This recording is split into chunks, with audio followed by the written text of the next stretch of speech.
గౌరవనీయులు, ఈరోజు ఎంతో ఉత్సాహంగా అయ్యన్న పాత్రుడు గారిని చాలా రోజులు చూశాను, కానీ ఈరోజు ఎక్స్ట్రా ఎనర్జెటిక్గా కనపడుస్తున్నాడు. చాలా ఉత్సాహంగా ఉన్నాడు. మనిషిలో ఒక సాటిస్ఫాక్షన్ ఉంది, ఒక మంచి పని చేశామని. అలాంటి గౌరవ శాసనసభ అధ్యక్షులు అయ్యన్న పాత్రుడు గారు, మిత్రులు గౌరవనీయులు డిప్యూటీ సీఎం పవన్ కళ్యాణ్ గారు, సరే ఎన్టీ రామారావు గారు ఆ రోజు ఏ డైలాగ్ అది చెప్పాడో, డైలాగ్స్లో మాత్రం ఎక్కడ రాజీ పడలేదు. రఘురామకృష్ణరాజు గారు చాలా బ్యూటిఫుల్గా, చాలా నిండుగా చెప్పగలిగాడు. ఆయన చూసినప్పుడు మళ్ళీ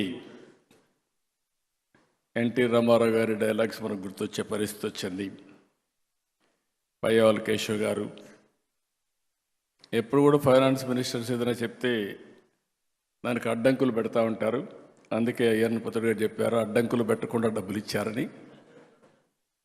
వారిని కూడా మనస్ఫూర్తిగా అభినందిస్తూ, ఇంతవరకు నా జీవితంలో చాలా ఈవెంట్స్ చూశాను, కానీ 45 సంవత్సరాలుగా చాలా కార్యక్రమాలు చేశాం. మన నాయకుడు ఎన్టీ రామారావు గారు ఉన్నప్పుడు చేశాం, అంత మునుపు చేశాం, నేను ముఖ్యమంత్రిగా చేశాను. ఈరోజు మీ టాలెంట్ చూసిన తర్వాత ఎక్స్ట్రాడినరీ పర్ఫార్మెన్స్ నా జీవితంలో ఎప్పుడూ చూడలేదు. మీకు ఇన్ని టాలెంట్స్ నాకే అర్థం కాలేదు. Mind boggling. పవన్ కళ్యాణ్ గారు కూడా ఆయన సినిమాలు ఎంటర్టైన్మెంట్, కానీ ఆయన సినిమాల్లో కూడా ఆయన ఇంత ఎంటర్టైన్మెంట్ వచ్చి ఉండదు. ఈరోజు అదుర్స్ మామూలు కాదు. అది చూసినప్పుడు ఎమ్మెల్యే ఎట్లా యాక్ట్ చేయాలనో పర్ఫెక్ట్గా సూట్ అయ్యాడు ఆంజనేయులు గారు. సరే, మా విష్ణుకుమార్ రాజు గారు యాజ్ యూజువల్ మీరు ఎప్పుడు ప్రమోట్ చేస్తారో నాకు తెలియదు. 4 పిల్లలు,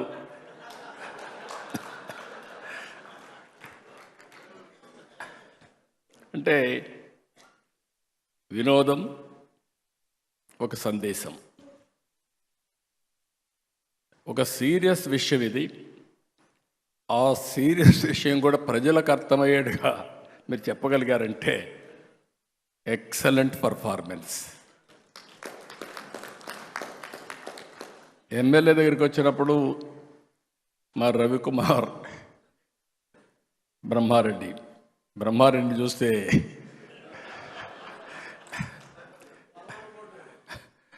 ఒక పక్క కార్యకర్త ఏమడుగుతాడు అట్నే అడిగాడు. ఆంజనేయులు ఎమ్మెల్యేగా ఎట్లున్నాను అట్నే ఉన్నాడు. ఇప్పుడు ఈ రోజులు ఎమ్మెల్యే కదా, అది పాత రోజులు ఎమ్మెల్యే. ఇకపోతే ఈశ్వరరావు నాకు అర్థం కాలేదు, విజయ్ కుమార్ వాళ్ళిద్దరిది. ఎప్పుడు ఈశ్వరరావు ఇంత ఇదిగా నేను నవ్వలేదు, నవ్వు ఆపుకోలేకపోయాను, కంట్రోల్ చేయడం కూడా నా వల్ల కాలేదు. Extraordinary performance. మీ ఇద్దరికి మనస్ఫూర్తిగా అభినందన, ధన్యవాదాలు.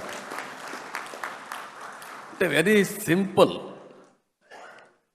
మీరు ఇదే మాదిరిగా ఉంటే కానీ అందరూ ఉంటే హాస్పిటల్స్ అవసరంలా, ఆరోగ్యంగా ఉంటాం, అందరం ఆనందంగా ఉంటాం, స్ట్రెస్సే ఉండదు. మా సత్యకుమార్కి పనే ఉండదు, హాస్పిటల్లో మందులే అవసరం లేదు, ఆ డబ్బులు కూడా వినోదం కోసం ఖర్చు పెడతాడు. అందుకే అడుగుతున్న పయ్యావుల కేశవ్ గారిని, అవసరమైతే హెల్త్ బడ్జెట్ కట్ చేసి ఎంటర్టైన్మెంట్ బడ్జెట్ పెంచండి. It is supplementation. అవసరమైతే కడవన్నీ బడ్జెట్లు కట్ చేసి స్పోర్ట్స్ బడ్జెట్ పెంచండి. ఆటోమేటిక్గా హెల్త్ అనేది, ఈరోజు మీరు చూస్తే బుచ్చయ్య చౌదరి గారిని చూశారు, పడ్డాడు కిందన, తల మీద గాయం ఉంది, కానీ రాజీ పళ్ళ, రక్తం చిందుతా ఉన్నా వేరే వాళ్ళకి స్ఫూర్తినివ్వాలని బ్రహ్మాండంగా పర్ఫార్మెన్స్ ఇచ్చారు. మిమ్మల్ని ఆ వీడియో చూస్తే మాకే అర్థం కాల, మీరు ఒలింపిక్ గేమ్స్ పోతున్నారా ప్రాక్టీస్ నాకే అర్థం కాని పరిస్థితి ఉంది. అంటే మీరు ఆడిన విధానం, మీరు చూపించిన చొరవ, ఆ స్ఫూర్తి అన్నింటికంటే రాష్ట్రంలో క్రీడా స్ఫూర్తిని మీరు రగిలించే పరిస్థితికి వచ్చారు. ఒక మాటలో చెప్పాలంటే నేను గద్దె రామ్మోహన్ రావును చూశాను, అన్ని ప్రైజులు ఆయనే కొట్టేశాడు. ఇక్కడ కూడా తెల్లవారితో నిద్రలేసి పాదయాత్ర వాకింగ్ చేస్తూ ఉంటాడు, అది ఇక్కడ రిఫ్లెక్ట్ అయ్యింది. అదే మరి మహిళలు అయితే అందరూ కూడా పోటీ పడ్డారు, కొద్దిగా ఎంటర్టైన్మెంట్లోనే తక్కువగా ఉన్నారు. స్పోర్ట్స్లో పర్ఫెక్ట్, కానీ ఎంటర్టైన్మెంట్లో కూడా రావాలి మీరు. నెక్స్ట్ టైం నుంచి వస్తారు, అదే నెక్స్ట్ టైం నుంచి వస్తారు. ఇవన్నీ చూసిన తర్వాత నాకు ఒక స్ఫూర్తిదాయకంగా ఎమ్మెల్యేలు కానీ అసెంబ్లీ కానీ ఉండాల్సిన అవసరం ఉంది.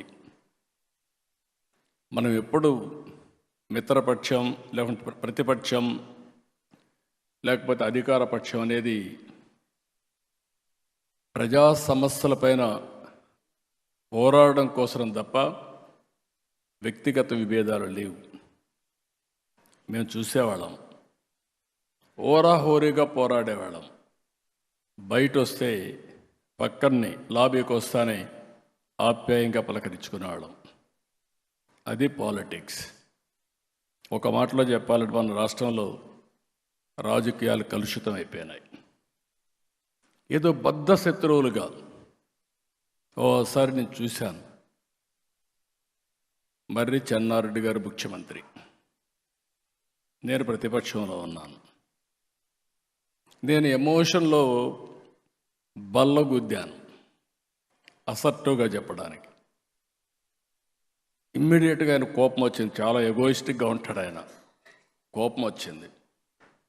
కోపం వచ్చి ఏమిటి ఏమనుకుంటున్నావు, బల్లగొత్తావను అన్నాడు. నేను కూడా అదే స్పిరిట్లో 10 సార్లు గుద్దుతాను, ఏం చేస్తారన్నా. గమ్మను కూర్చున్నాడు. That is the sportive man. ఒక స్ఫూర్తిదాయకమైన అపోజిషన్ ఉన్నప్పుడు అదే మాదిరిగా తిరిగి రిప్లైలో పర్ఫెక్ట్గా సమాధానం చెప్పేవాళ్ళం. ఒక వ్యక్తి ఎప్పుడైనా సరే పార్టిసిపేట్ చేసినప్పుడు, ఆర్గ్యుమెంట్ చేసినప్పుడు మీరు సమర్థవంతంగా దాన్ని తిప్పికొట్టడం కానీ, వాస్తవాలు చెప్పడం కానీ. ఈరోజు మనందరం ఒక విషయం గుర్తుపెట్టుకోవాల్సిన అవసరం ఉంది. అసెంబ్లీ అనేది ప్రతిపక్షాలకు జవాబుదారీతనం కాదు, ప్రజలకు జవాబుదారీతనం. ఆ విషయం మనందరం గుర్తుపెట్టుకోవాల్సిన అవసరం ఉంది. అసెంబ్లీలో మనం మాట్లాడే ప్రతి మాట రాష్ట్రం మొత్తం వెళ్తూ ఉంటుంది. మొన్నటి వరకు మీరు చూస్తే అసెంబ్లీ ప్రొసీడింగ్స్ వస్తే టీవీ కట్ చేసేసేవాళ్ళు, అంటే మన బూతులు వినలేక. ఈరోజు నేను గర్వంగా చెప్పగలుగుతున్నా, ఆ రోజు కౌరవ సభగా ఉండే అసెంబ్లీ ఈరోజు గౌరవ సభగా తయారైంది. ప్రజలు కూడా మనల్ని ఫాలో అయ్యే పరిస్థితికి వచ్చారు. ప్రజలకు కావాల్సిన సమస్యల పరిష్కారం, ఒక పాజిటివ్ మెసేజ్ కావాలి. బూతులు తిట్టుకుంటే మనకు ఆనందం కానీ, తిట్టిన వాడికి ఆనందం కానీ, ప్రజలకు కాదని చెప్పి కూడా నేను మీకు తెలియజేస్తున్నా. నిన్న మీరు చేశారు స్పోర్ట్స్ 3 రోజులు. మీరు ఇక్కడ స్పోర్ట్స్ ఆడిన విధానం మీరు చూస్తే రాంప్రసాద్ రెడ్డి కానీ స్పోర్ట్స్ డిపార్ట్మెంట్కి కానీ ఇంక ప్రమోషనే అవసరంలా. ప్రతి ఒక్క ఎమ్మెల్యే ఈ విధంగా ఆడుతున్నాడు అని అనుకుంటే మనలో అభిమానించే ప్రజలు కూడా స్పోర్ట్స్లో భాగస్వాములు అవుతారు. ప్రతి ఒక్కరు కూడా గుర్తుపెట్టుకోవాల్సిన అవసరం ఉంది. లైఫ్ లాంగ్ స్పోర్ట్స్ అనేది జీవితంలో ఒక మేజర్ కార్యక్రమంగా ఉండాలి. చిన్న పెద్ద అనే వ్యత్యాసం లేదు. ప్రతి ఒక్కరికి ఫిజికల్ యాక్టివిటీ ఇంపార్టెంట్. అలాంటి స్పోర్ట్స్ని మనం ఇక్కడే కాదు, పిల్లల్లోనే కాదు, అందరిలో ప్రమోట్ చేయాల్సిన అవసరం ఉంది.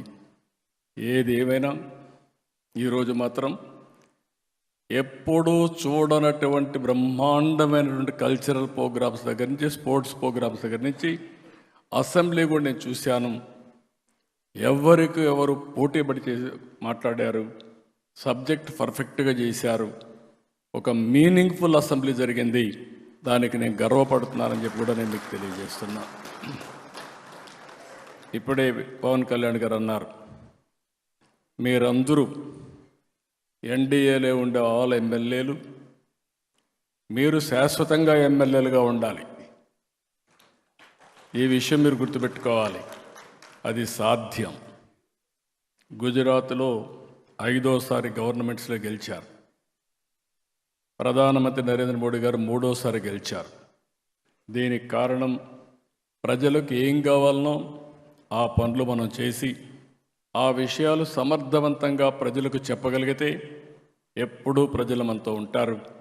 ఆ విషయం గుర్తుపెట్టుకోవాల్సిందిగా నేను మిమ్మల్ని కోరుకుంటూ, ఇప్పుడే కూచిపూడి, నా మనసుకు దగ్గరుండేది కూచిపూడి.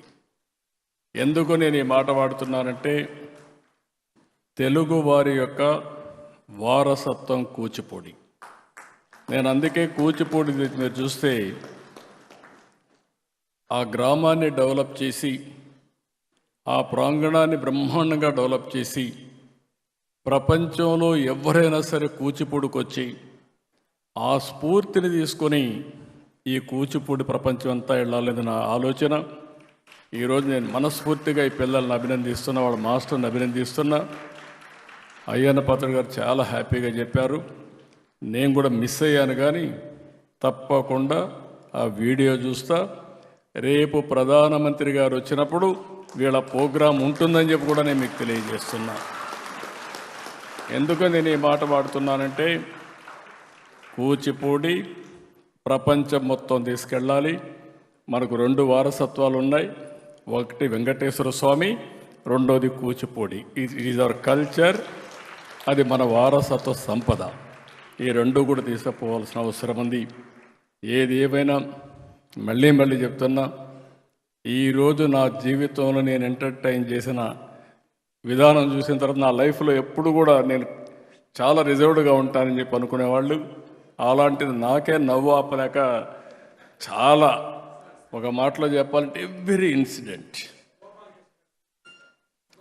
గుమ్మడి గోపాలకృష్ణ గారు ఆ స్క్రిప్ట్ తయారు చేయడం, కల్చరల్ ప్రోగ్రాంలో మొన్నటి వరకు ఆయనే పాడేవాడు, ఇప్పుడు అందరి దగ్గర పాడిచ్చాడు. సంతోషం.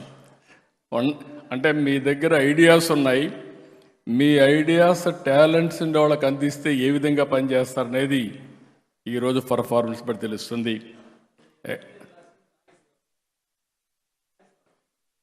ఇంకొక పక్కన ఆ టీం అంతా కూడా ఎక్కడికక్కడ అందరినీ చూస్తే ప్రాక్టికల్గా రాశారు. స్క్రిప్ట్లన్నీ ఒక మెసేజ్ కింద చేశారు. ఎన్డీఏ ప్రభుత్వం ఏదైతే అనుకుంటున్నామో దానికి అనుగుణంగా మీరు చెప్పగలిగారు. దీనికి మళ్ళీ అందరినీ అభినందిస్తూ, ఒక మాటలో చెప్పాలంటే నెక్స్ట్ ఇయర్ కూడా పెట్టమంటున్నారు అయ్యన్న పాత్రుడు గారు. నెక్స్ట్ ఇయర్ కూడా పెడతాం, దీనికంటే బెటర్గా చేస్తామని మాకు అష్యూరెన్స్ ఇస్తే ఎన్నిసార్లైనా పెట్టచ్చు మీరు. అలాంటి వండర్ఫుల్ ఈవెంట్ ఇది. Excellent. Congratulations. All the best. Excellent performance. Hands off to you. Thank you అనడం. ధన్యవాదాలండి. ఇప్పుడు గౌరవ ఆర్థిక మరియు ప్రణాళిక వాణిజ్య పన్నులు శాసన వ్యవహారాల శాఖ